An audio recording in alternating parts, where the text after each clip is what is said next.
63 ans d'indépendance, le Mali célèbre cette date historique demain dans la sobriété, la reconquête de la souveraineté du Mali sur l'ensemble du territoire national, la résilience du peuple malien et le soutien aux forces armées. Ce sont là quelques idées maîtresses de l'adresse du président de la transition, colonel Assimi Goïta, à la nation. Et puis, l'ORTM vous propose des sujets sur la promulgation de la loi fondamentale, les symboles de l'État et l'état d'esprit des Maliens en cette veille de célébration du 22 septembre. Ce sera avec Ibrahima Traoré depuis le monument de l'indépendance.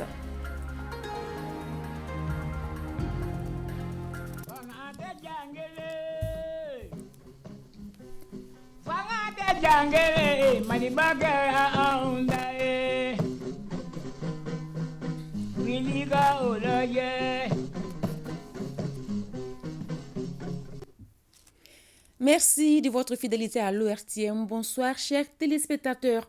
Le Mali célèbre demain dans la sobriété le 63e anniversaire de son accession à l'indépendance. À cette occasion, le président de la transition, chef de l'État, le colonel Assimi Goïta, s'adresse à ses compatriotes. Nous vous invitons à suivre le discours à la nation du président de la transition.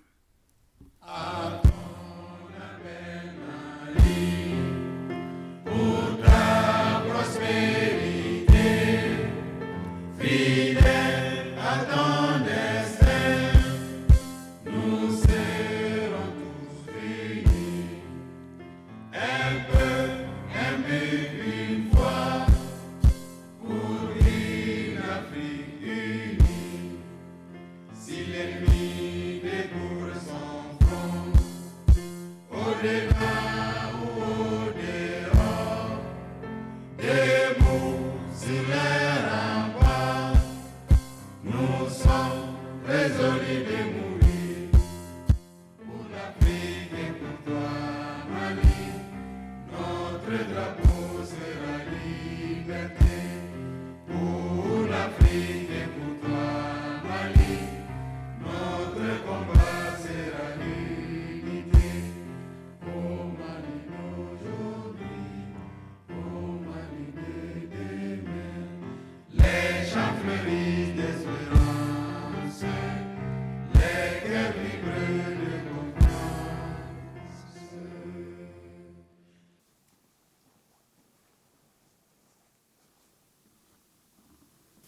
Maliennes, Maliens, mes chers compatriotes, demain 22 septembre 2023, le peuple malien célèbre le 63e anniversaire de l'indépendance de notre pays. Le premier sous la 4e République. Ceci m'offre l'heureuse occasion de m'adresser à vous avec fierté et reconnaissance. En ces jours de souvenirs, nous rendons hommage au président Modibo Keïta, à ses compagnons, à tous les martyrs qui ont, par leur lutte mémorable, conduit le Mali à sa libération et tracé la voie de la souveraineté.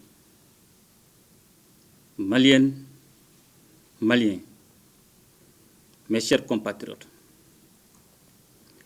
depuis la rectification de la transition et la tenue des assises nationales de la refondation, notre pays a engagé des grands chantiers de réforme, répondant ainsi aux préoccupations soulevées par le peuple dans les domaines de la sécurité, de la gouvernance de l'État, de la justice et du développement socio-économique. Maliennes, Maliens, mes chers compatriotes,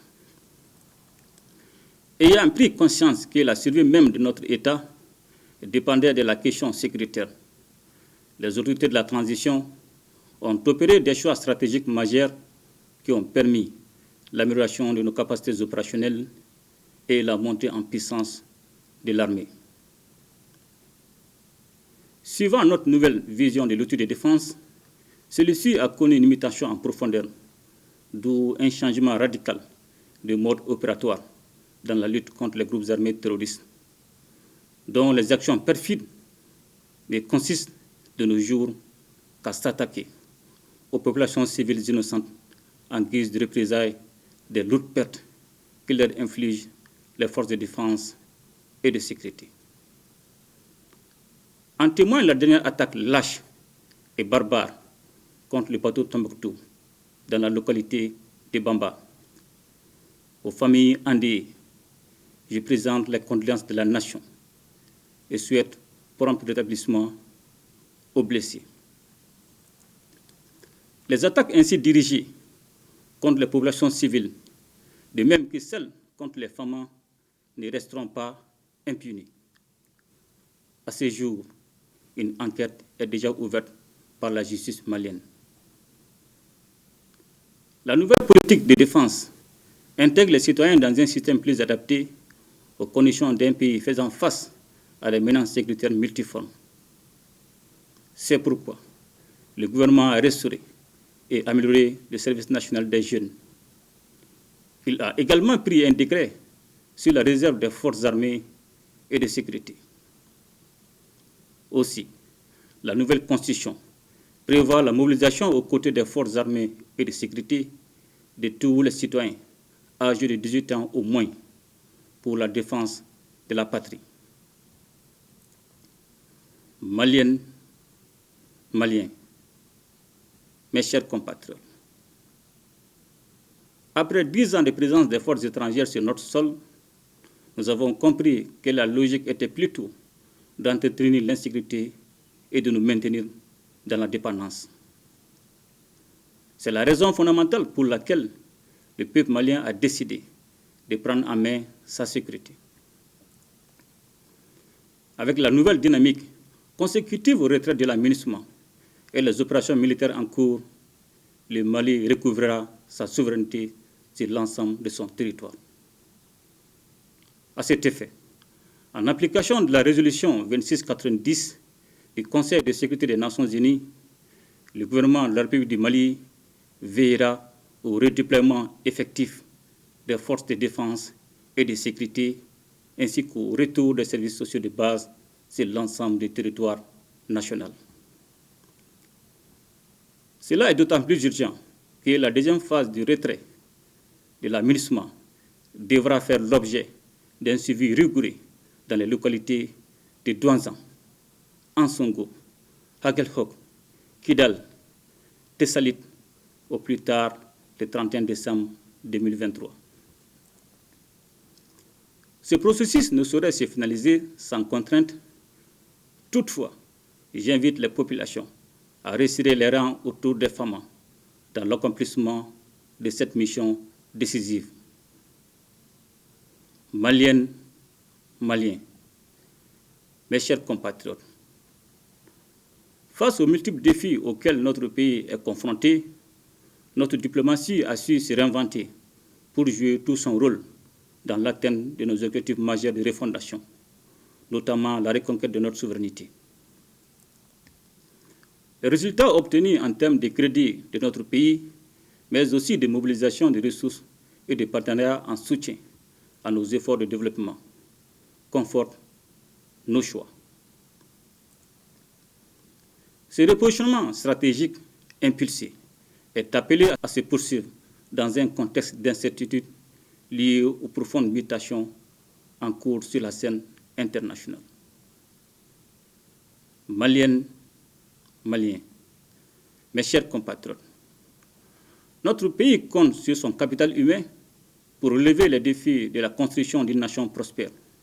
C'est pourquoi les secteurs de l'économie, de l'éducation et de la santé bénéficient d'une attention particulière de la part du gouvernement.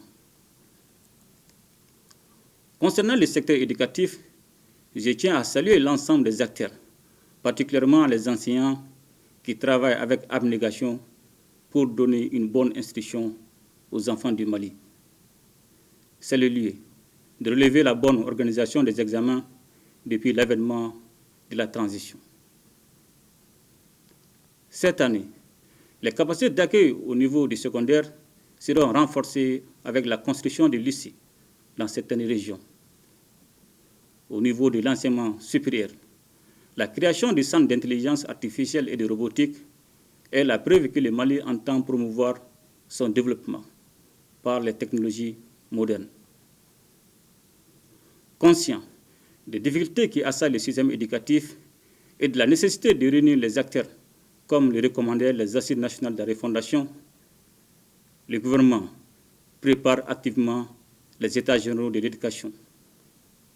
Cette rencontre s'attachera à proposer des solutions consensuelles aux problèmes diagnostiqués en vue de sortir notre système éducatif des contraintes structurelles qu'il connaît. Maliennes, Maliens, mes chers compatriotes, l'emploi des jeunes participe au développement économique et à la stabilité sociale du pays. Au-delà des recrutements dans la fonction publique, le gouvernement travaille à mettre en place les meilleures conditions pour l'employabilité des jeunes ainsi que la création des emplois. Dans le nouveau contexte lié au retrait de l'aménagement, le gouvernement a élaboré une stratégie d'atténuation des impacts socio-économiques. La santé de la population constituant une priorité pour le gouvernement, nous avons pris diverses mesures pour l'amélioration du plateau technique en procédant à l'équipement de certains hôpitaux.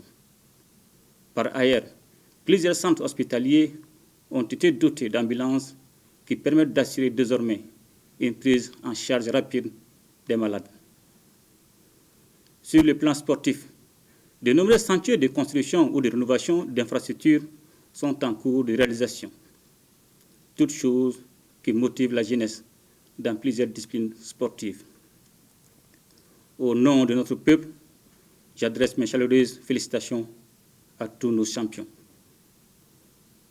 Maliennes, Maliens, mes chers compatriotes, je voudrais en ce jour anniversaire saluer la résilience du peuple malien qui consent d'énormes sacrifices pour que nous puissions atteindre nos nobles objectifs de développement et de reconquête de notre souveraineté. Aussi, le gouvernement est à pied d'œuvre pour résoudre les problèmes liés à l'approvisionnement de la population en denrées de première nécessité et de la fourniture des services sociaux. Je voudrais également saluer la signature du pacte de stabilité et de croissance entre le gouvernement, le patronat et les syndicats de travailleurs. La signature de ce document si important démontre le souci de l'ensemble des acteurs de mettre la stabilité de l'État au-dessus de tout et de créer un climat social apaisé, gage de développement socio-économique auquel nous aspirons tous. Maliennes, Maliens, mes chers compatriotes, le Mali vient d'adopter un nouveau code minier accompagné de la loi sur le contenu local. Avec ces deux textes, nous attendons sortir le secteur minier de sa situation actuelle d'enclave et l'intégrer à l'économie nationale.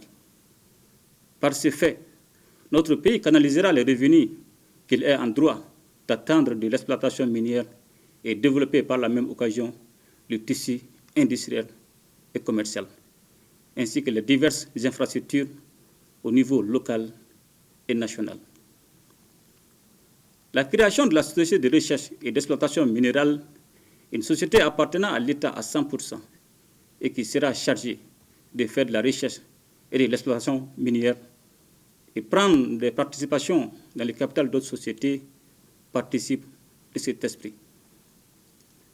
Le gouvernement travaille également sur le projet de création d'une usine d'affinage de l'or qui nous permettra d'assurer le traitement du minerai avant l'exportation, créant ainsi de l'emploi et de la valeur ajoutée.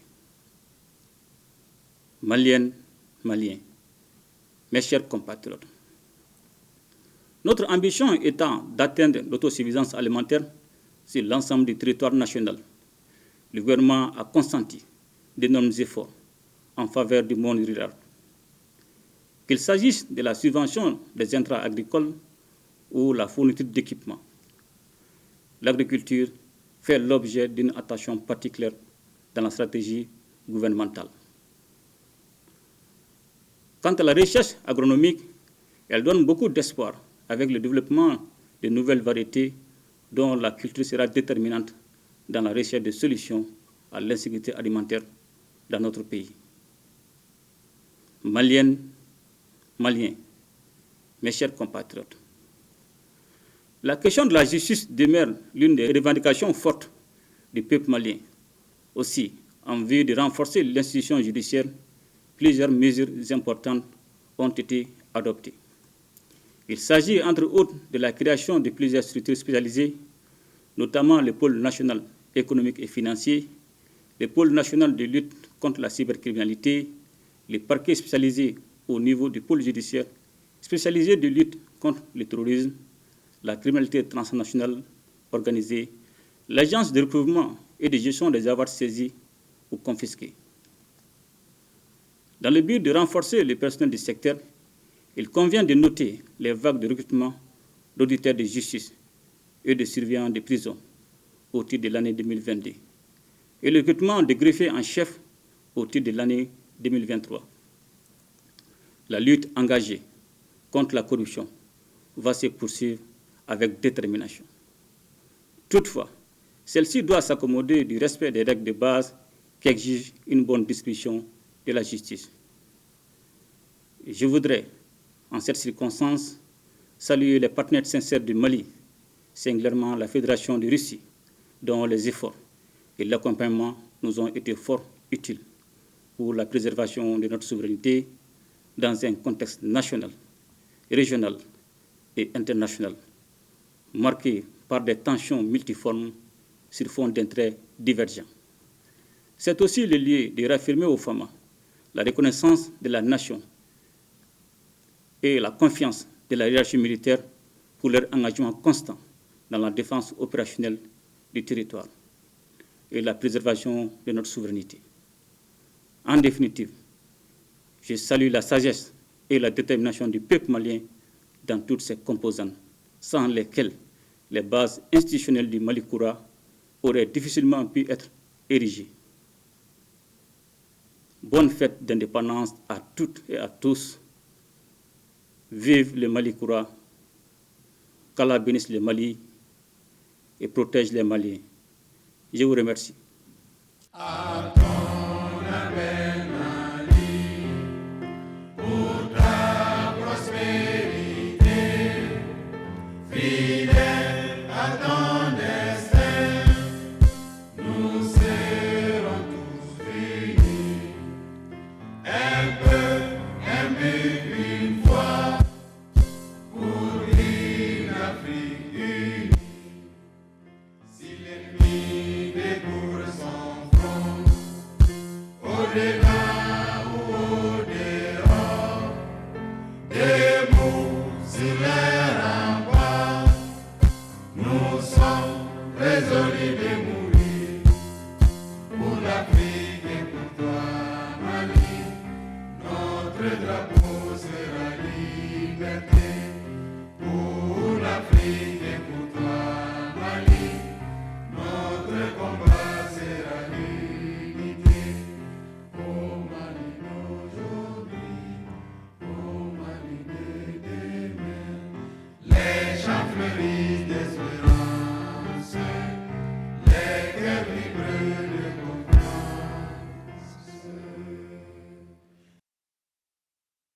Quête de la souveraineté du Mali sur l'ensemble du territoire national, c'est l'une des idées maîtresses de l'adresse du président de la transition à la nation. Le colonel Assimi Goïta en appelle à la résilience et au soutien aux forces armées, les grandes lignes du discours du chef de l'État avec Mahamadou Kone. Le 22 septembre 2023 a une symbolique particulière pour le Mali et les Maliens. C'est la première fête d'indépendance sous la 4e République. D'où la fierté exprimée par le chef de l'État qui rend hommage au président Modibo Keïta et à tous ceux qui ont œuvré pour l'indépendance et la souveraineté du Mali. Pour consolider cette souveraineté, les autorités de la transition, selon le président Assimi Goïta, ont dû faire des choix stratégiques majeurs grâce auxquels les capacités opérationnelles de l'armée ont été renforcées pour lutter contre les groupes terroristes. Occasion pour le président de la transition de saluer ce qu'il appelle les partenaires sincères du Mali, principalement la Russie, dont les efforts ont contribué à la préservation de la souveraineté du Mali dans un contexte particulier. Le colonel Assimi Goïta réaffirme aux forces armées la reconnaissance de la nation et la confiance de la hiérarchie militaire pour leur engagement. Il se félicite du départ du territoire malien des forces étrangères et ne doute pas qu'avec le retrait de la MINUSMA, l'État malien étendra sa souveraineté sur l'ensemble du territoire national. Les populations sont appelées à se ranger du côté des femmes. Le président de la transition apprécie les succès remportés par la diplomatie malienne ces derniers temps, de même qu'il se réjouit des changements positifs opérés dans le système éducatif. Le gouvernement prépare justement les états généraux de l'éducation. Les autorités ont également pris des mesures pour améliorer le plateau technique de certains hôpitaux, puisque selon le chef de l'État, la santé de la population constitue une priorité. Une autre priorité, c'est le maintien d'un climat social paisible dans le pays. C'est ce qui explique la signature récente du pacte de stabilité et de croissance entre le gouvernement, le patronat et les syndicats de travailleurs. Le colonel Assimi Goïta rappelle un autre fait majeur, notamment pour l'économie, à savoir l'adoption d'un nouveau code minier pour mieux canaliser les revenus. Tout en saluant la résilience du peuple, le président de la transition annonce que le gouvernement est à pied d'œuvre pour résoudre les problèmes liés à l'approvisionnement en denrées de première nécessité et à la fourniture des services sociaux. Les efforts sont également consentis en faveur du monde rural. Enfin, de nombreux chantiers de construction ou de rénovation d'infrastructures sportives sont en cours de réalisation, souligne le colonel Assimi Goïta. Nous vous proposerons d'autres reportages inédits sur la célébration du 22 septembre, le temps d'ouvrir une fenêtre sur d'autres sujets d'actualité. À la primature, le Premier ministre a reçu en audience le réseau d'entreprises Mali-Nederland Business Network et les membres de la communauté Bella de Bamako. Avec Mali-Nederland Business Network, il a été question des relations d'affaires entre les entreprises maliennes et celles néerlandaises. Quant à la communauté Bella, elle est venue réaffirmer son soutien aux autorités de la transition. Les détails avec Alousseni Touré. Le réseau d'entreprises Mali-Nederland Business Network œuvre au développement du partenariat entre les entreprises maliennes et néerlandaises. Le réseau a été créé le 21 mars passé tout récemment, donc c'est un jeune réseau, mais qui a beaucoup d'importance vu l'économie de notre pays qui est basée quand même sur l'agriculture. Et que la plupart de ces entreprises-là, les 80% sont dans l'agriculture. Donc c'est pour dire au PM un peu de voir comment est-ce que nous, on peut jouer un rôle majeur vraiment dans ce partenariat. Parce que le Mali a besoin d'autres personnes pour leur expertise, pour qu'on puisse faire des transferts de technologies. Vu que les Pays-Bas sont beaucoup développés en termes de projets agricoles, de technologies agricoles et tout ça. La communauté Bella est venue offrir un cadre de collaboration entre elle et le gouvernement. Ce que la communauté Bella peut apporter à cette transition, c'est ce que nous sommes en train de venir vous dire, Monsieur le Premier ministre. Nous sommes à votre disposition. Nous sommes une communauté qui est organisée. Nous sommes dans pratiquement à tous les niveaux de la société. Le chef du gouvernement a encouragé ses interlocuteurs à continuer de soutenir le gouvernement et à le défendre en cas de nécessité. Vous savez, le plus grand soutien aujourd'hui des Maliens, c'est de soutenir nos forces armées de sécurité. Ils sont en train de se battre contre les terroristes et les sponsors étrangers. Je ne le dis pas par propagande, ceux qui se battent contre le Mali, là, ce n'est pas seulement des Maliens du Nord, eux c'est juste des porte-parole. Mais il y a des forces, des sponsors qui ont intérêt à ce qu'il y ait le désordre dans le Mali. Pas plus tard qu'hier, j'ai fait un long développement devant les Maliens, où j'ai indiqué qu'à un moment donné de l'histoire, ceux qui veulent nous diviser aujourd'hui avaient voulu éliminer toutes les peaux blanches, tout ce qui est blanc, empoisonner les puits, épandre du poison pour qu'ils meurent tous.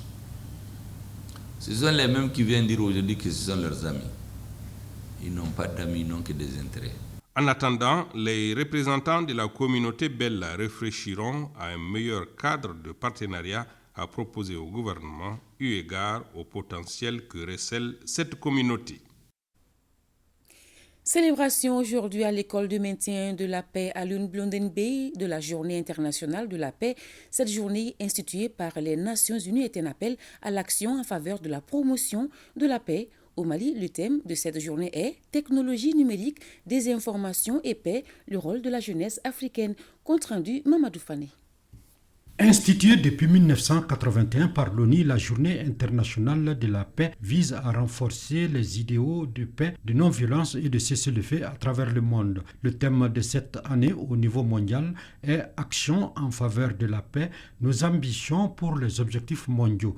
Notre institution, votre institution, l'École de maintien de la paix, de par sa vision stratégique, à savoir devenir un laboratoire africain dédié à la promotion de la paix et de la stabilité, entend pleinement jouer sa partition dans la commémoration de cette journée. Je voudrais réitérer mon soutien inébranlable à tout engagement en faveur de la paix au Mali, surtout quand cet engagement met au centre la jeunesse, qui est la cible principale de mon département.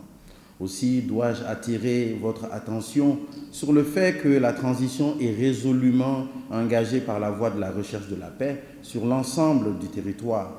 La création d'espaces de dialogue et de communication entre toutes les filles et tous les fils du pays est essentielle. Au Mali, le thème retenu est technologie numérique, désinformation et paix, rôle de la jeunesse, un thème qui a toute sa place dans le contexte actuel du pays. Le numérique, je voudrais le dire ici, il n'est ni mauvais ni bon. Il est tout simplement. Tout dépend de l'usage qu'on en fait. Nous avons constaté que le numérique participe au Mali actuellement beaucoup dans le cadre de la désinformation, de l'intoxication et même de l'incitation à la haine. C'est pour cela que mon département prendra des mesures très prochainement en collaboration avec les services du ministre de la Réconciliation et d'autres départements pour encadrer l'usage du numérique sans empiéter sur les libertés des uns et des autres. Je vous invite à l'assiduité doublée d'une participation active et sans complexe pour que cette journée sorte des recommandations pertinentes permettant de mieux comprendre l'impact et la désinformation sur le processus de paix et sur la cohésion sociale dans un contexte de crise, de transcender les susceptibilités, d'éviter les amalgames d'interprétation et d'avoir une vision partagée du processus pour un meilleur vivre ensemble. La commémoration de cette journée sera marquée par des conférences, débats, des activités culturelles. Lâcher de colombes et plantation d'arbres ont été les faits marquants de cette journée. Une minute a été observée par des participants pour rendre hommage aux nombreuses victimes des différentes crises qui traversent notre pays. Les travaux de l'hôpital militaire de Banankoro avancent à grands pas. Ils sont exécutés à 80%. Le constat a été fait ce matin par une délégation des ministères de la Défense et de la Santé. Bâti sur une superficie de 15 hectares, l'infrastructure sanitaire est ultramoderne. Impressionne déjà au regard de l'évolution des travaux. Cet édifice contribuera à faire les évacuations sanitaires et à assurer la prise en charge efficace des citoyens en général et en particulier des militaires. La construction de cet édifice est assurée par une entreprise malienne, Sopromac Forme. On fait le point avec Aridou Martina. Je peux dire qu'on est pratiquement à 80%. L'hôpital militaire avance et bientôt nous allons commencer les travaux de finition. Ces propos du PDG de l'entreprise en charge de la construction du gigantesque hôpital militaire de Banankoro sont perceptibles sur place au regard de l'évolution du chantier. Les travaux qui ont démarré le 24 janvier 2022 vont amorcer leur dernier virage avec la pose des carreaux, l'installation des plafonds et l'électrification. Bâti sur une superficie de 15 hectares, l'hôpital militaire de Banankoro est un véritable joyau sanitaire ultramoderne qui va favoriser la parfaite prise en charge des blessés de guerre. Puis, il va contribuer à diminuer drastiquement les évacuations sanitaires. L'imposante infrastructure sanitaire est composée de plusieurs blocs, entre autres bâtiments pour consultation externe, pour hospitalisation A et B, pour hospitalisation VIP, bloc maternité gynécologie, et bâtiments pour l'administration. La présente visite guidée a permis à la hiérarchie militaire de se faire une idée de l'état d'avancement des travaux. Nous voyons réellement que les travaux avancent à grands pas et que ce soit les travailleurs et que ce soit les ingénieurs, tout le monde travaille correctement pour que le chantier puisse avancer rapidement et qu'on puisse mettre à la disposition et des militaires et des populations. Sur le plan militaire, cet hôpital est un vecteur qui permet à nos militaires d'aller sur le front sans arrière-pensée, parce que nous savons que nous avons derrière nous un service de soutien. Ils seront mieux protégés quand il y a des blessures et seront pris en charge totalement par le Mali. La construction de l'hôpital militaire de Banankoro est assurée par le génie créateur des entreprises maliennes, notamment par la Sopromac Form, qui n'est pas à sa première expérience. L'hôpital militaire, une fois terminé, renforcera le plateau technique sanitaire pour assurer efficacement la prise en charge des populations civiles et militaires. C'est un système de santé renforcé qui répond bien entendu aux aspirations de la population malienne afin de diminuer de façon très drastique les évacuations à l'extérieur. Si j'ai eu la chance de faire un hôpital, je peux considérer que ma carrière se termine bien. Et ça, je remercie les hautes autorités qui m'ont fait confiance jusqu'à ce jour. Et je sais que ce projet leur tient à cœur. Inch'Allah, on fera tout que ça se passe dans les meilleures conditions. Le chantier évolue à hauteur des souhaits et l'entreprise rassure tout mettre en œuvre afin que le futur géo-architectural sanitaire soit terminé d'ici quelques mois au bonheur du peuple malien. Voilà, l'hôpital militaire de Banankoro va considérablement réduire les évacuations sanitaires. Je vous l'annonçais dans les titres, la seconde partie de cette édition spéciale, c'est depuis le monument de l'indépendance où se trouve Ibrahima Traoré. Bonsoir Ibrahima Traoré, à vous l'antenne.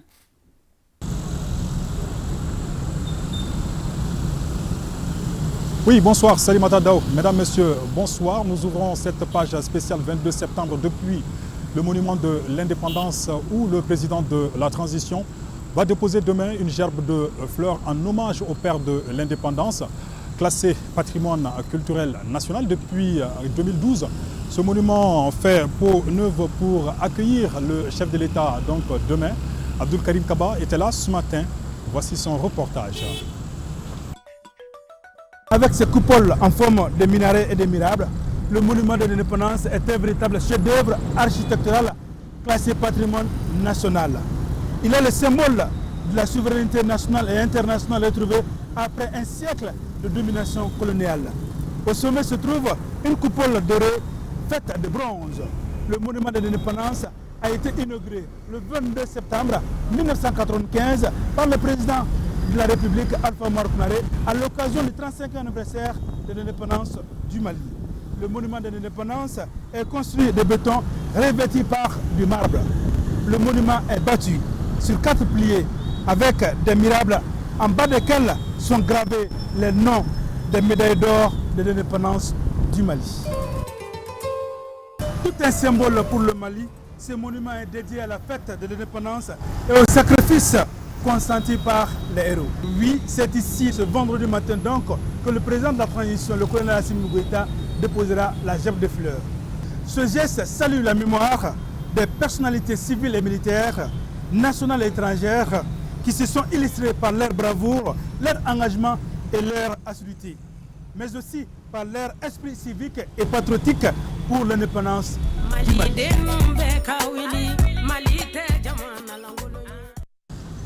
Après le monument de l'indépendance, le président de la transition se rendra à la place du génie militaire où il va présider une prise d'armes.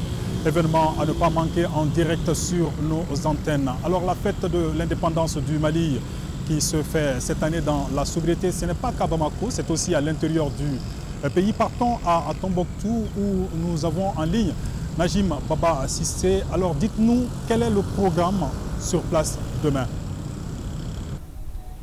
Bonsoir Ibrahima Traoré. Cette année, la région de Tombouctou va commémorer ce 22 septembre avec beaucoup de sobriété, cela compte tenu de beaucoup d'aspects. Au programme de cette journée festive, le dépôt d'une gerbe de fleurs par le gouverneur à la mémoire des vaillants soldats tombés, une prise d'armes et des défilés militaires. Aussi de messages de paix, de cohésion sociale autour de l'union sacrée seront lus. La hiérarchie militaire a pris toutes les dispositions pour que l'événement soit une réussite. Merci beaucoup Najim Baba Sissé depuis Tombouctou, cap sur la première région du Mali. d'où nous avons également en ligne Balkissa Aïdara. Balkissa Aïdara, vous venez d'écouter Najim depuis Tombouctou. Alors dites-nous, est-ce que le programme est identique dans la région de Kayes demain? Bonsoir Ibrahima Traoré, bonsoir chers téléspectateurs.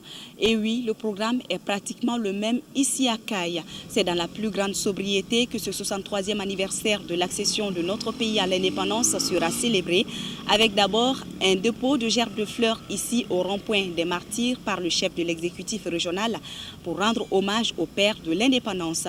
Après, ce sera la prise d'armes au camp militaire Mamadou Lamine Dramé en présence des autorités administratives, politiques, religieuses et coutumières de la région. Ibrahima Traoré, le 22 septembre, ce n'est pas que dans la ville de Kayes, mais aussi dans l'ensemble des cercles de la région avec les différents préfets. Des messages de paix seront véhiculés et c'est un appel à l'union sacrée qui est lancé à tous les Maliens. Merci beaucoup Balkissa Aïdara, à l'instar donc de Kayes et de Tombouctou. Je rappelle que cette fête d'indépendance sera célébrée un peu partout à travers le pays demain. Donc la capitale malienne c'est déjà apparu aux couleurs de la fête. On aperçoit le drapeau malien un peu partout à travers la ville. Alpha Maïga a fait le tour de quelques édifices publics. Suivons son reportage. Bamako célèbre la fête d'indépendance du Mali. La capitale nationale sert de vitrine pour les festivités. Mais les derniers événements au nord du pays appellent à des réjouissances sobres et modestes. Au fait, on est à l'ANP direction. Le drapeau ici, parce qu'aujourd'hui, c'est le jour de l'indépendance du Mali. Donc c'est pour cela que les drapeaux sont là, les couleurs sont là. Quand je regarde les drapeaux du Mali, ça me rappelle les moments glorieux de ce pays, surtout son indépendance, que nous devrions normalement fêter. Mais vu les événements actuels, nous sommes obligés de les faire avec beaucoup de sobriété. Néanmoins, la date anniversaire de l'accession de notre pays à la souveraineté nationale et internationale est un repère indélébile dans le cœur des Maliens. Ça me rappelle mon jeune âge, j'avais 9 ans à Sikasso, où on était à la poste. L'indépendance du Mali me dit notre liberté.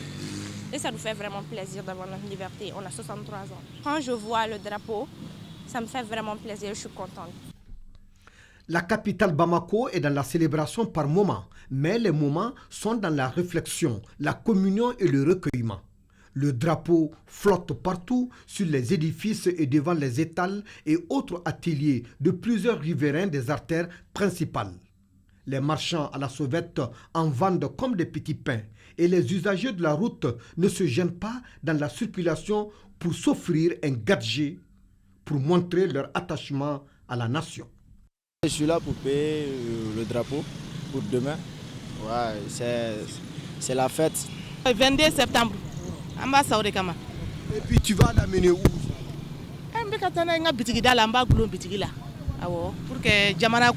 On est à la veille de la célébration du 22 septembre, l'anniversaire de l'indépendance de notre pays. Donc on voudra porter les couleurs du Mali aussi. C'est pourquoi même je suis en train d'acheter ce drapeau. Comme ça je vais afficher ça devant mon restaurant. Donc ce sera pour moi une manière de célébrer le 22 septembre à ma manière.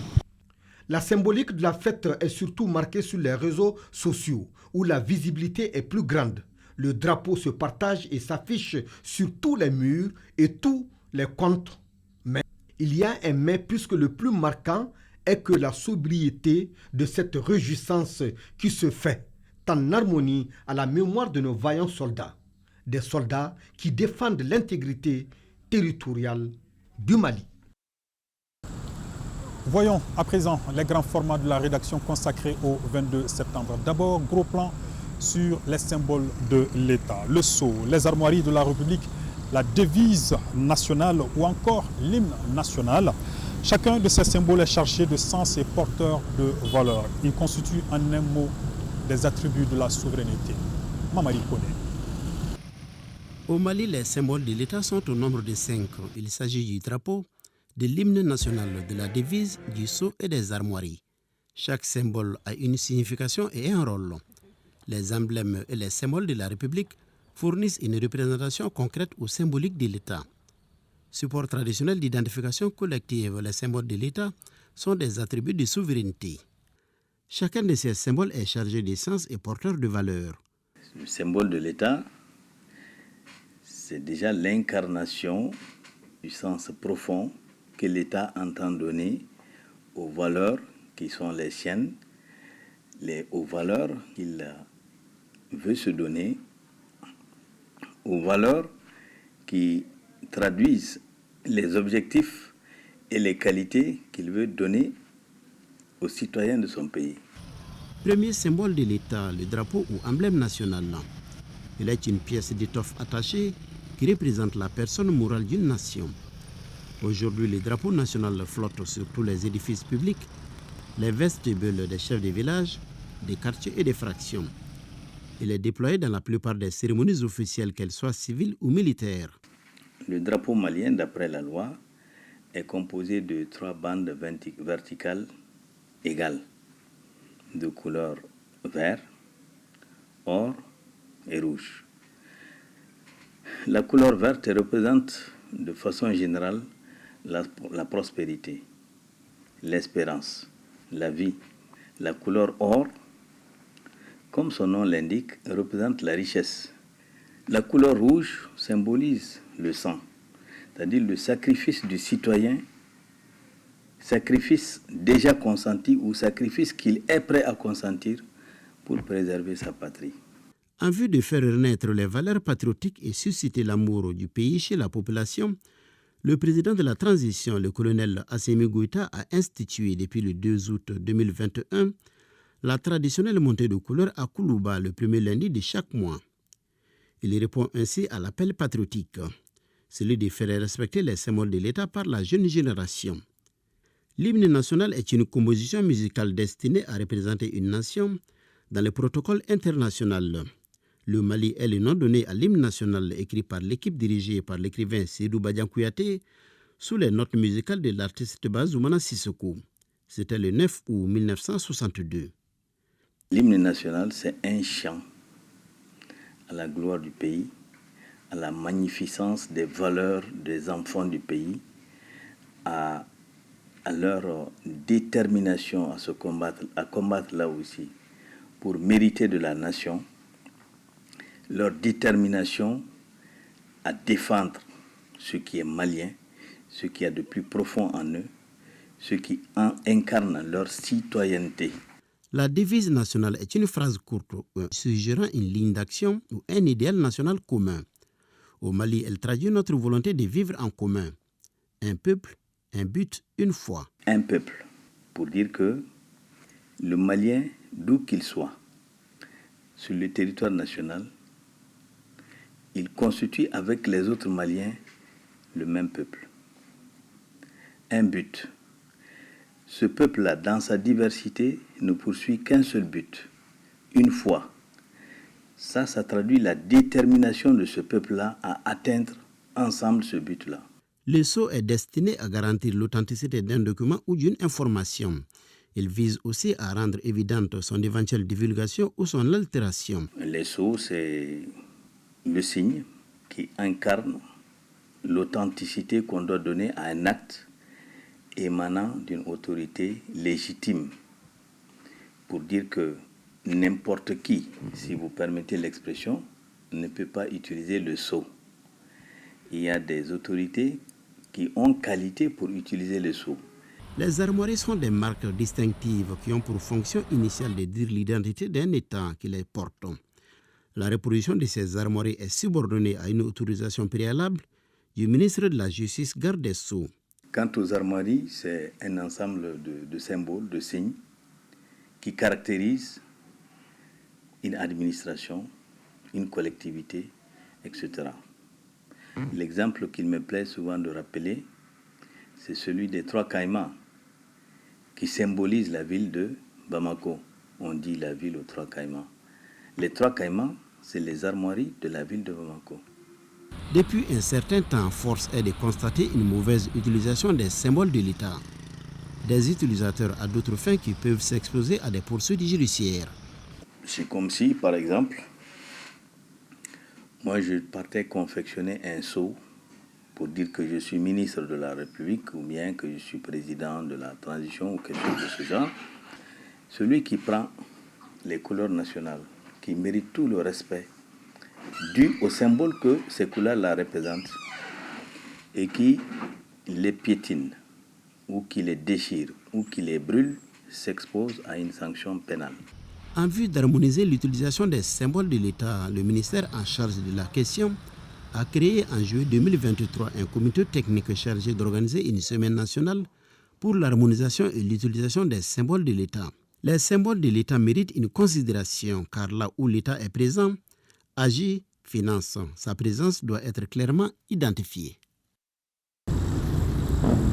Le 22 juillet dernier, le Mali est passé à la 4e République. C'était au lendemain de l'adoption d'une nouvelle constitution promulguée par le président de la transition. Pour le chef de l'État, ce texte constitue un nouveau départ pour le Mali avec une souveraineté plus affirmée, des institutions plus fortes et des contre-pouvoirs, une laïcité clairement définie, pour ne citer que cela. Gros plan sur la nouvelle loi fondamentale, c'est avec Yaya Konaté.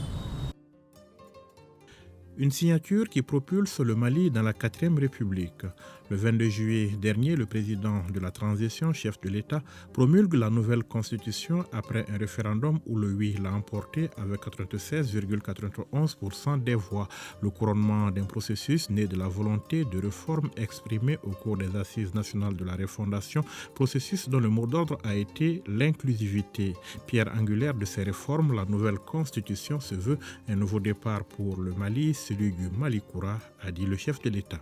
Mes chers compatriotes, l'exigence formulée par le peuple au cours des assises nationales de la refondation vient d'être concrétisée par cette signature, qui constitue l'aboutissement d'un processus véritablement historique durant lequel notre peuple a montré sa grande maturité et son sens élevé de la responsabilité. Le nouveau Mali, sous le prisme de la nouvelle constitution, ce sont des institutions plus fortes et des contre-pouvoirs.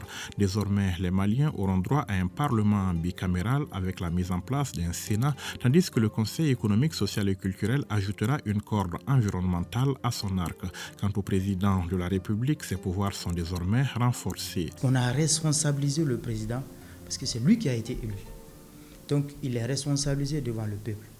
Aujourd'hui, tout en mettant des garde-fous, il peut être déchu. Et même là, s'il est déchu, ça veut dire qu'on va organiser de nouvelles élections. C'est un rempart pour pouvoir, en quelque sorte, empêcher les déviations, d'accord, des autorités, mais aussi de nous sortir peut-être des coups d'État cycliques. Plus de haut conseil des collectivités ni de haute cour de justice au Mali sous la 4e République. Cependant, une cour des comptes sera créée. Elle mettra le pays au diapason des autres membres de l'Union économique et monétaire ouest-africaine. On était le seul pays de l'UEMOA en retard parce que notre constitution de 92 ne nous permettait pas de créer en fait la cour des comptes. Et aujourd'hui, avec cette nouvelle constitution, on dispose de la cour des comptes. L'objectif fondamental, c'est de pouvoir juger, contrôler, évaluer, mais aussi certifier les comptes publics de l'État. Parce que l'argent public est au cœur de ce qu'on appelle de l'État de droit et de la démocratie. Les citoyens, s'ils ne savent pas où va l'argent public, ils ne croiront pas aux réformes, ils ne croiront pas aux bonnes volontés des autorités.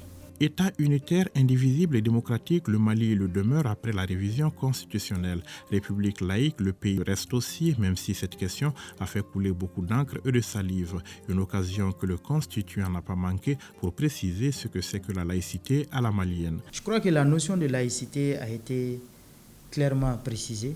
Aujourd'hui, la laïcité ne s'oppose pas à la religion ni aux croyances.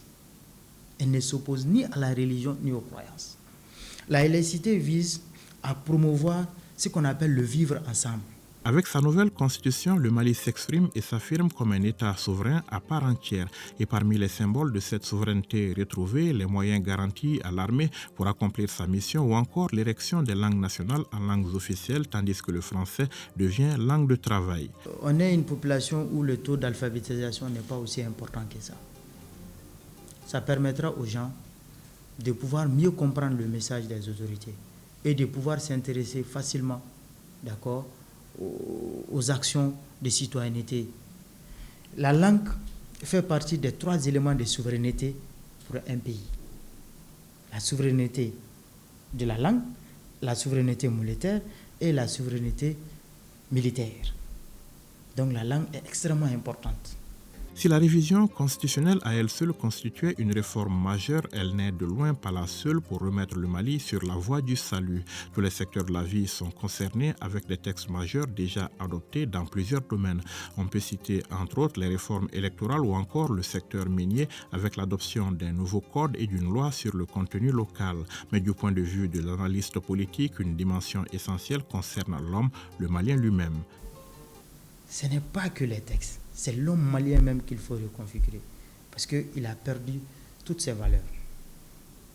Il n'a plus de repères. Il ne sait plus où il va. Et là, c'est chacun, individuellement, qui doit changer. Une dimension qui sera sans nul doute prise en compte dans le cadre du programme national d'éducation aux valeurs en cours d'élaboration.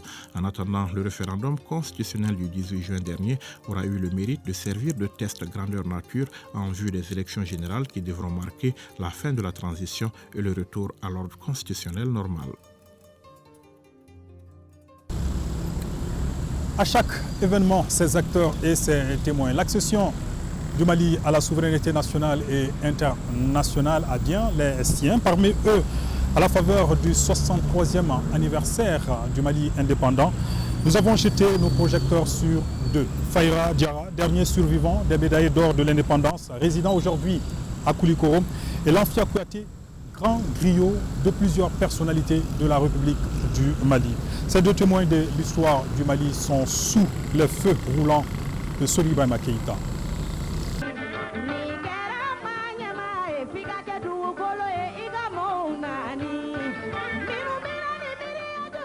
Tout comme le seul survivant des 415 médaillés d'or de l'indépendance, le bouillant et exubérant griot habitué aux arcanes de la colline du pouvoir Koulouba ne dispose plus de ses facultés physiques de naguère. Mais tous les deux gardent encore leurs facultés de mémoire inoxydables. Le premier est un artisan de l'indépendance nationale et le second, un grand témoin de l'histoire contemporaine du Mali.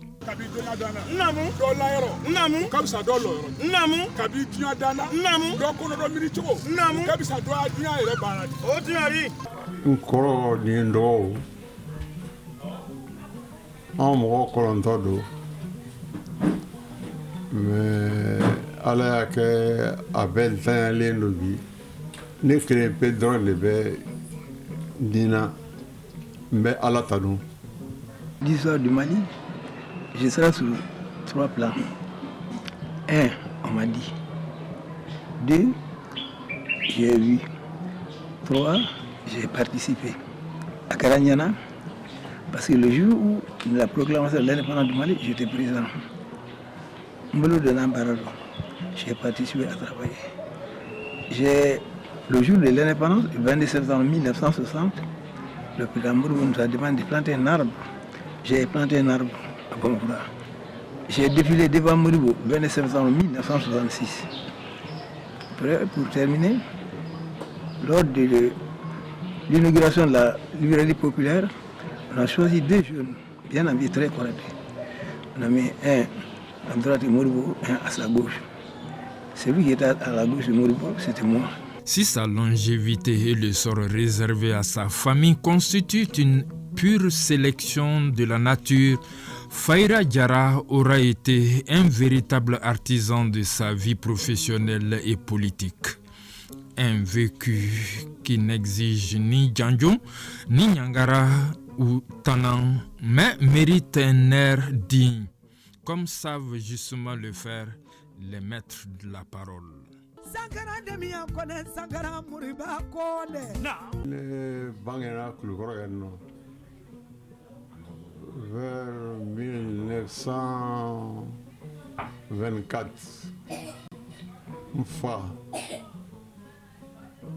o tun ye Jubakɛ Jara n ba Kuruba Kulubali den 12 n y'olu sɔrɔ cɛman 2 ani muso 10 Lamphia Kouyaté, quant à lui, un vrai self-made man, est une véritable bibliothèque vivante et ambulante. C'est vrai, à motricité actuellement réduite. Fier de son origine de Djali, de Griot Manding. Tiens, tu dis à tes Kumadi, quand tu as dit que Idamina, quand tu as fait la badi d'Aula, écoute, tu dis que Makukana,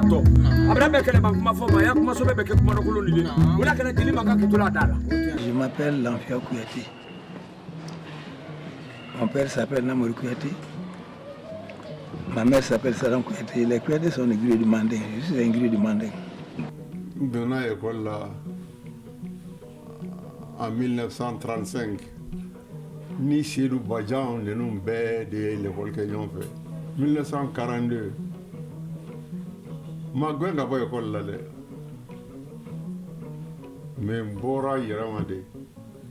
Pourquoi? Parce que nous sommes entendus. Mbora comme Barayini quand son auta. J'ai commencé le travail dans le champ de mon père et j'ai terminé à Kouloua. C'est-à-dire du champ du village au palais de la République. J'ai cultivé le champ de mon père. Vers le soir, vers 5 heures, je prends les bois, j'amène ça à ma maman. Mon premier travail, c'était le petit boy, c'est-à-dire celui qui garde les enfants des Touaou. Il y a commissaire adjoint qui est bateau, boni kono. Ni do tu es école qui pour ko bagadaji. O comment on a demandé que ko il a demandé agréera. Ko kubita bala fao. Wo o jarayen. Ko sara mancha tele. Wo sara jole ko binani. Ko ngana jola ko parce que ko avenir be ko parce que ale nye be na chokoma ne dégourdir le avenir be. Durant tout ce temps-là, je faisais des études discrètement. J'ai fait la dactylographie, après, cours normal, jusqu'en 7e. Bon, quand on a fait la dactylographie, concours de la dactylographie, le résultat est sorti, on m'a donné mon papier. Et j'ai montré ça à Moussa Badem, qui a fait le salaire légère, un homme très gentil. Tiens, quelqu'un qui n'a jamais été à l'école, c'est devenu juste à ces points-là, qui mérite d'être classé comme fonctionnaire. Et il a fait mon dossier, il m'a noté 19,4 sur 20. Et après, la réponse est venue, il m'a nommé comme secrétaire dactylographe, 8e catégorie B de la Convention collective fédérale du commerce. Et mon premier poste, c'était à la division politique, comme secrétaire dactylographe. Je suis allé voir la ATT. Il m'a demandé d'être à côté de lui en tant que griot pour lui accompagner sur le plan social. Bon, il m'a mis dans son cabinet, je dis avec son chef de cabinet Daouda Tangara. Mercredi 21 janvier 2004, 9h45, il m'a dit il faut te préparer, tu vas à la Mecque. En 2004, j'étais à la Mecque. Donc bref, en restant à côté de lui, cela m'a donné beaucoup de connaissances sur le plan politique et social. Ils ont un dénominateur commun qui s'appelle le Mali de Modibo Keïta.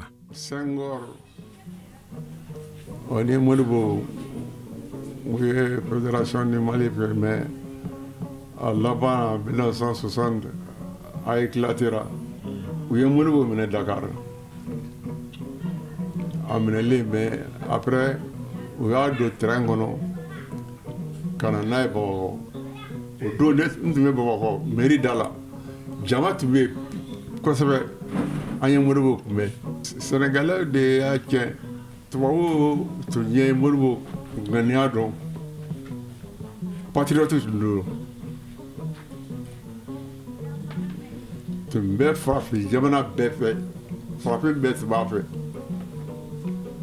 français n'y ba la no taranye amena fin no yini ama sikidimi otma ambe wo phrase bolo o l'avant kero éclatement kera Malbo il a pris l'indépendance jeudi 29 septembre 1960. Et il a quitté au pouvoir mardi 19 novembre 1968. Modibo a dirigé le Mali pendant 8 ans et moins 28 jours. Politique d'Amenena, nous devons occuper politique là. Ben, je vais voir Bruce Korokana, cuisiner. Ne vais pas que mes politiques et mes collègues. Eh, Jenny. C'est qu'on bec, activité là. La politique ni rien, un bon nom, moi ça fait rien. Ni au baraque. Bon, magasin, papier, ni ferme et fait bête venir boulot. Et quand avec un papier ben j'ai on y ben naturel papier ben magasin quand on fait mais là que ne baraque ka ban moi des fois il n'est qu'à barala. Réunion politique une sur les RDA. Réunion bête mais qu'en fait en division d'abakulu réunion fait ka RDA ku que do bala entre la fordé la sanfé Mandenjeli Luka, a folle Neilema, Namo, Kala Fineluka, Namo, Kala Grangeluka, Namo, Kala Nimunuka, Namo, ko Antoye Mande, ko Nyabaga Luka, ko Nimi Nyada Kange La Luka, ko Nimi Manya Kange Faraouila. Un jour, c'était avant la fête de Tabaski, l'aide de camp de Lobo m'a appelé. Je suis venu. Il m'a dit que madame, je te demande de prendre ton mouton. Je dis, où est mon mouton? Je te dis, elle me dit qu'il faut que tu choisisses toi-même ton mouton. Je demande au garde de corps, et il trace le mouton. Il dit que le boutique demande de prendre ton mouton avant elle. Bon, j'ai regardé, j'ai pris le plus gros. Bref, je suis allé remercier le président. J'ai dit, le président, le m'a donné un mouton, je suis très content. Mais ce qui m'a plu plus, tracer le mouton, il m'a dit de prendre d'abord mon mouton, avant toi et avant elle. Ce qui m'a plus marqué, quand on est parti à Kaba pour le lancement de la route Kouroumali-Bamako, quand on a commencé la cérémonie, on dit Atete ne veut pas prendre la parole avant son griot. On donne la parole en premier lieu. Ça, c'était un honneur. Les deux hommes ont connu leur ascension professionnelle et ou politique grâce à la proximité politique ou des politiques. Le griot a failli y laisser sa peau lors des malheureux événements politico-sécuritaires de 2012 pour sa fidélité à un président que tous ou presque avaient abandonné sauf lui et quelques fidèles pendant les dernières heures de l'exercice présidentiel. Ce récit-là, le grand griot ne l'aborde jamais, mais n'en garde aucune rancune. Ceux qui aiment le Mali sont plus nombreux que ceux qui n'aiment pas le Mali. Ceux qui travaillent pour le Mali sont plus nombreux que les Vauriens. Ceux qui sont conscients, vraiment, ceux qui sont conscients de l'intérêt, l'avenir de ces pays sont plus nombreux que ceux qui partent les gens à dormir. Jamana Joba de Demsenouye. Demsen Aye Nyomene Aye Kenyon fait Aye Aka Jamana fait. Ola Behakli Besiki Jamana Betanye. Je remercie tous les Maliens, particulièrement le chef de l'État, Assimi Goïta.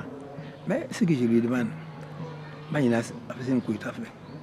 Aujourd'hui, la superficie du Mali, c'est 1 241 238 km². Femme même Mali du Golo du Warana, ça va Assimi Goïta de Kafalma là. On Maïna fait. Jamana Nyamoko, ou Kakuma Jamana pour le don Fani Bunyani Karamay.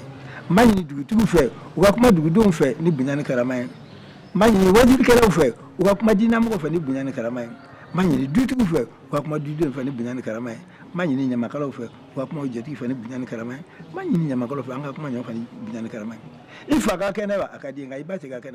Cette génération, si elle se prend en main, considère le pays, je crois que le pays ira de l'avant. On fera du Mali le plus beau pays du monde. Ça peut tanguer, Et ça c'est vrai, ça peut tanguer, mais ça ne chavirait jamais. À condition que la jeune génération dont il est question ici ne casse le miroir ni n'éteigne la bougie, image que dégagent les héros du jour. C'est ce portrait croisé de Soribama Keïta qui met fin à cette page spéciale 22 septembre. Je rappelle que le président de la transition sera là demain pour déposer une gerbe de fleurs en hommage au père de l'indépendance de la République du Mali. Et juste après, il se rendra à la place d'armes du génie militaire où il présidera une prise d'armes. Salimata Daou, c'est donc ce qu'on pouvait retenir depuis ici, le monument de l'indépendance. À vous l'antenne et bonne suite d'édition. Merci Ibrahima Traoré depuis le monument de l'indépendance. Ainsi se referme cette page consacrée à la célébration du 22 septembre. D'autres sujets dans notre édition de demain avec Sira Batili et Fousseni Tunkara. Le ministre du Travail, de la Fonction publique et du Dialogue social communique en application des dispositions de la loi numéro 05-040 du 22 juillet 2005 relative aux fêtes légales en République du Mali. La journée du vendredi 22 septembre 2023, fête de l'indépendance, est chômée et payée sur toute l'étendue du territoire national. À l'occasion du 63e anniversaire de l'accession du Mali à l'indépendance, les partis IRMA, ADP Maliba, URD et le club Alioune Blondin Bay souhaitent une bonne fête d'indépendance au peuple malien. Ils félicitent les autorités de la transition engagées dans la voie de la souveraineté retrouvée. Par la même occasion, ils rendent hommage aux FAMA dans leur mission régalienne de sécurisation du territoire national. Cérémonie de montée du drapeau national ce matin dans la cour de l'ORTM. Elle a regroupé tout le staff et le personnel autour du directeur général Hassan Baba Djombélé. L'exercice participe à l'ancrage du patriotisme et des valeurs de citoyenneté indispensables à l'édification d'une nation. Il s'inscrit aussi dans la dynamique de la célébration du 63e anniversaire de l'accession du Mali à l'indépendance. Et la montée des couleurs ce 21 septembre est une instruction du président de la transition. Voilà les images de montée des couleurs ici dans la cour de l'ORTM. Du 26 au 29 juillet dernier, le président de la transition, le colonel Assimi Goïta, était à Saint-Pétersbourg en Fédération de Russie pour le 2e sommet Russie-Afrique.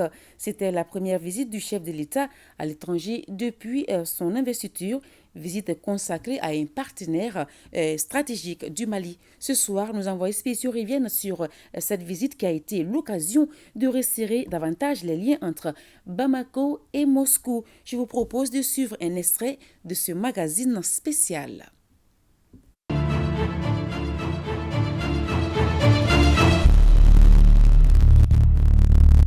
Nous pensons que c'est un tournant majeur dans le cadre de la vision et de l'engagement des autorités à travailler ensemble.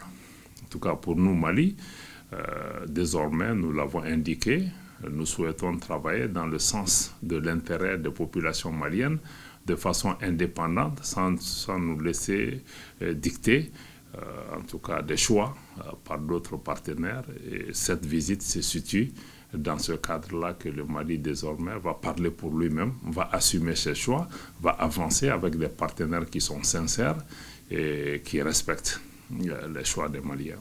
Nous pouvons dire que l'avenir est prometteur en ce qui concerne la coopération militaire avec la Russie. Déjà, cette année, il y a une augmentation des bourses pour les stagiaires maliens, à peu près de plus de 50%. Et en termes d'équipement et de renforcement des capacités, nous avons eu l'assurance de la partie russe. Nous sommes venus leur dire que le commerce est très bien, mais nous voulons surtout qu'il y ait un transfert de compétences pour que les opérateurs privés maliens puissent nouer des partenariats afin de créer des valeurs ajoutées chez nous. Voilà pourquoi les opérateurs qui étaient là ont tous eu à avoir des contacts et des contacts assez avancés. Et l'État même a eu des contacts notamment en matière énergétique, en matière de recherche minière et en matière d'exploitation minière. Il s'agit désormais de donner un autre contenu qui est de venir installer des capacités chez nous permettant non seulement de recruter beaucoup de personnes, de créer une valeur ajoutée et de permettre vraiment à notre pays d'avoir une certaine croissance. J'ai été surtout impressionné par le respect du président Poutine, sa grande disponibilité dans toutes les occasions et aussi sa grande capacité d'écoute. Il nous a réellement écouté et pour terminer, il a dit que le Mali était un partenaire clé pour la Russie. Cela veut tout dire.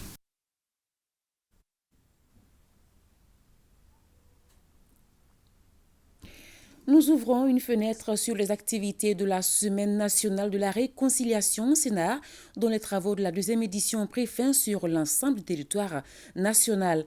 Et cette information capitale révélée au cours d'une rencontre avec les opérateurs économiques et les ministres en charge de la réconciliation et du commerce, le Mali doit cesser d'importer du riz ou du sucre pour devenir un pays autosuffisant en produits de première nécessité. C'est la déclaration faite ce matin par le ministre du Commerce et de l'Industrie. C'était lors des travaux de la clôture de la deuxième édition de la Semaine de la réconciliation. Suleiman Kenza Sidibé.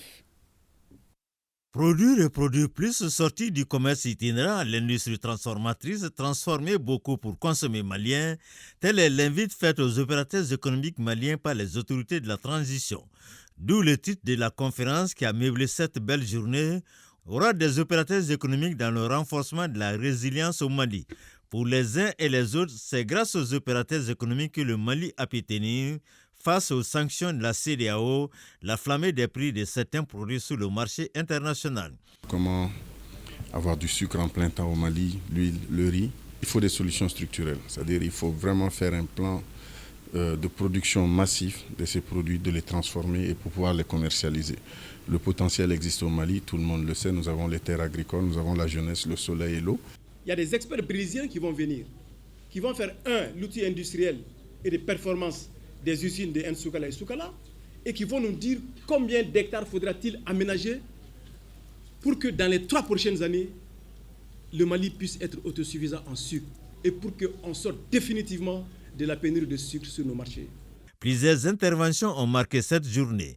Il a été question du développement global de la paix et de la fraternité entre les enfants du Mali. Le rôle important que jouent les opérateurs économiques dans l'amélioration des conditions de vie des populations qui, par ricochet, impactent de façon positive le climat social.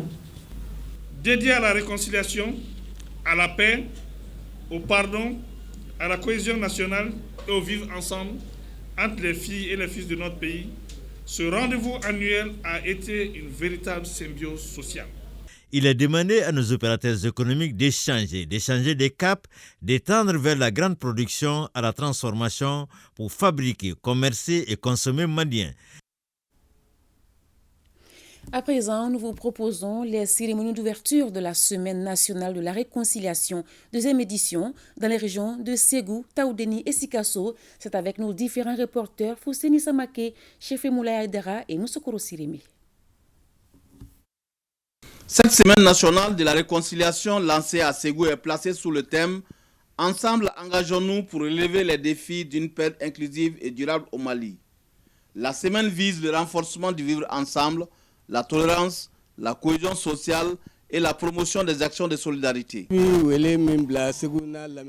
appel à toute la population, c'est la tolérance et l'acceptation de l'autre. Cela permettra de faire avancer ces... Au cours de la semaine, les personnes déplacées internes de Ségou ont reçu 200 pagnes 22 septembre, 100 moustiquaires imprégnés, 200 kits scolaires et des habits. Ces gestes de solidarité à l'endroit de nos femmes et nos enfants nous voient droit au cœur. Nous souhaitons que la paix et la cohésion reviennent au Mali. L'acquisition de ces kits au profit des enfants de Ségou va contribuer sans nul doute à améliorer la qualité de l'éducation. Je vous invite surtout à trouver chacun la force de pardonner et de pardonner aux autres. La Semaine nationale de la réconciliation devrait permettre de mobiliser les Maliens autour du vivre ensemble et la stabilité au Mali.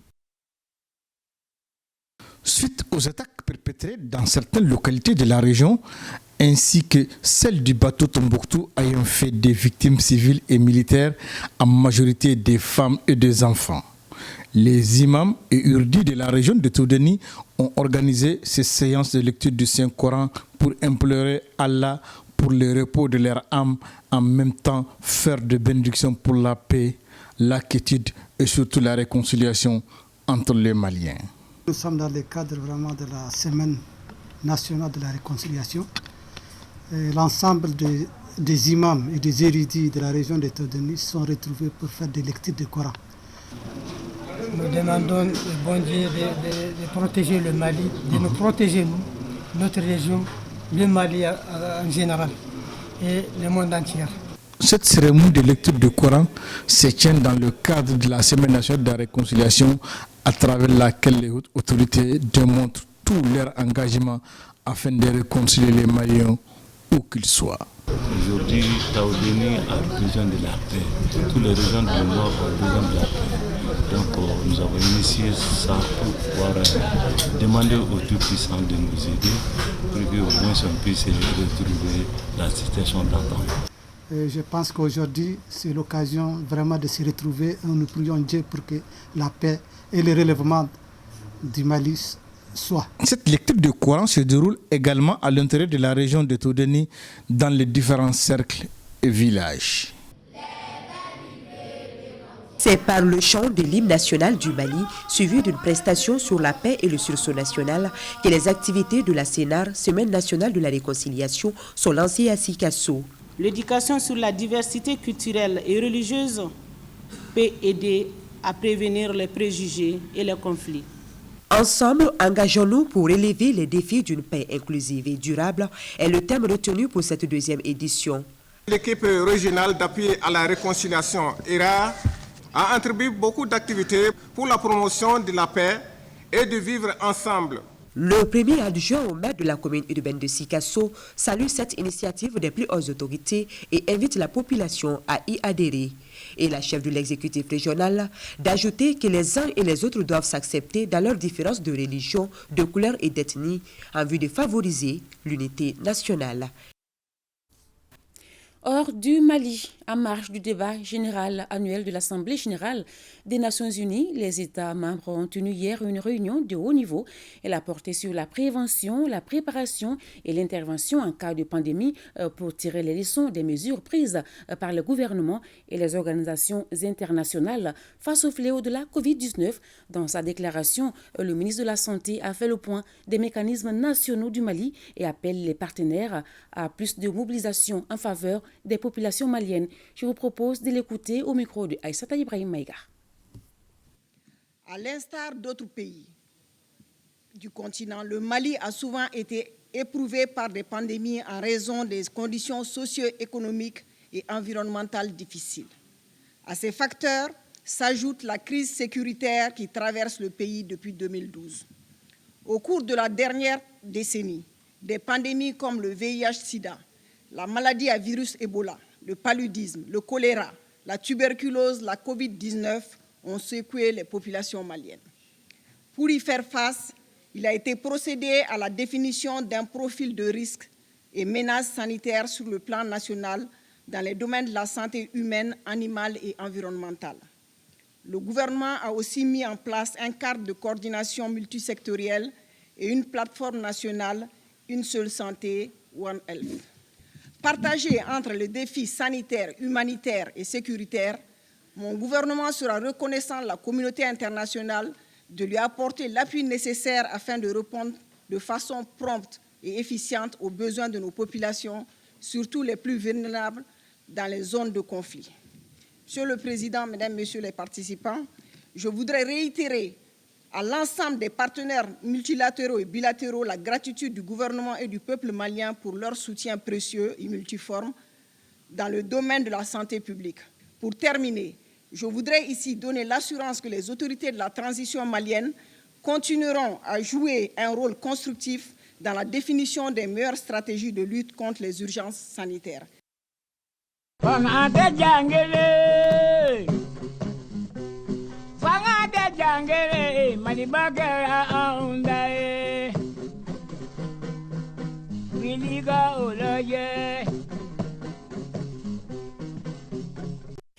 Ainsi prend fin cette édition. Merci à tous de nous avoir suivis. Bonne fête d'indépendance.